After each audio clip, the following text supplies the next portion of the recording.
Hey guys, what's up? It's Maya again. I just want to come on here and talk about peace, because we all want it. Some of us have it, and it is a key factor to our happiness, obviously. And I've kind of been on the fence a little bit about what this even means, or like what it means to find peace, what it means to have peace in your life.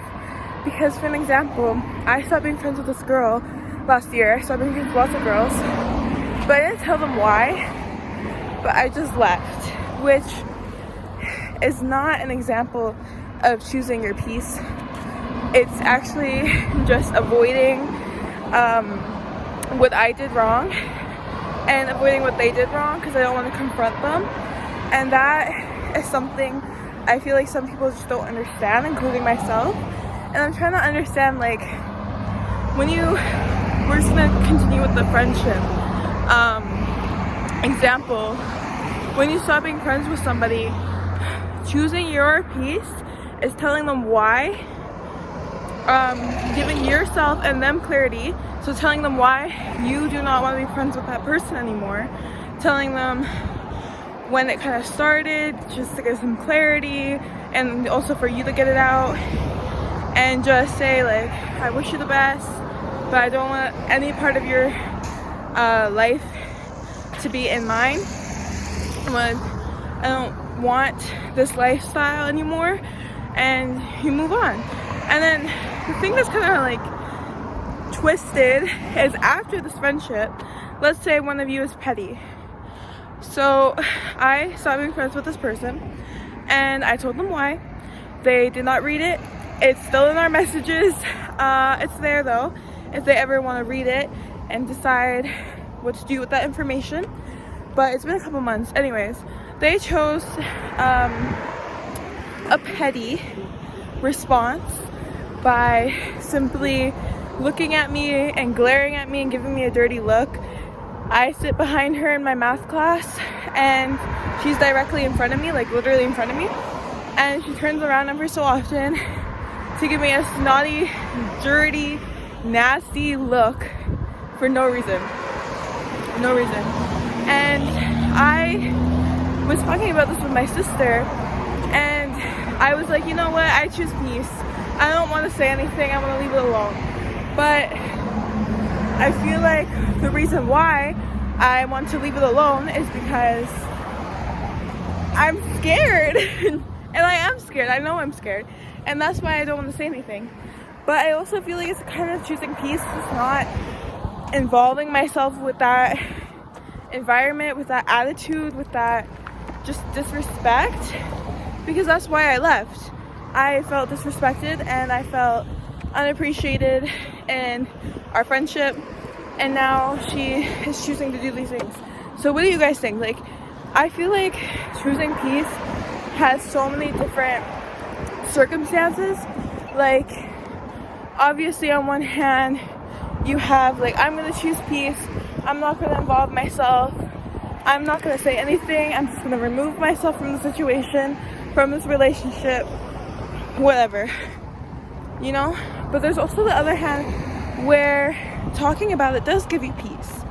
It's just like when you're healing your, like, trauma, or you're just healing, I don't know, you're just healing in general. It's like that. So when you're healing, when you're trying to find this peace, you don't want to say anything because you're scared. But that is also refusing to take your peace. That's also refusing to solve a problem that is obviously very obvious and in the way. So what I'm trying to say is, sometimes choosing your peace means to stay quiet and move on in your own life, but sometimes it means to get that clarity and to talk it out and to pursue, I don't know, just continue life after that. But it honestly depends on your situation. Like, for friendships, I feel like if you want to find peace, you need to discuss why you're not friends anymore. You can't just leave it like that. Same with like having a relationship, like a boyfriend or a girlfriend.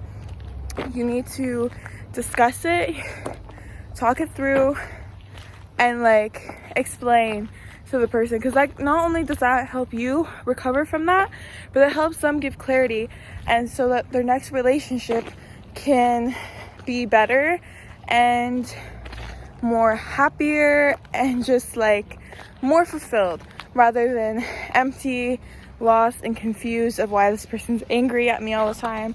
And then they can kind of learn from their mistakes, and you can learn from yours, because let's be real, relationships go 2 ways. But some things you just don't need to talk about. Like, for example, let's say you have a crappy teacher in school. You're in school, this teacher's mean, doesn't really give you the best, whatever. But you can find peace in knowing that you're not going to have that teacher anymore because you're graduating. Or maybe you asked for a new teacher, or maybe next semester or next year you're not going to have that teacher because it's not in your grade, or it's not the subject you're taking anymore. You know what I mean? So there's different ways you can find peace in your life. And for me, I have been trying to find peace in the sense where I already discussed with this person why I don't want to be friends with you. And I've moved on. I got my learners.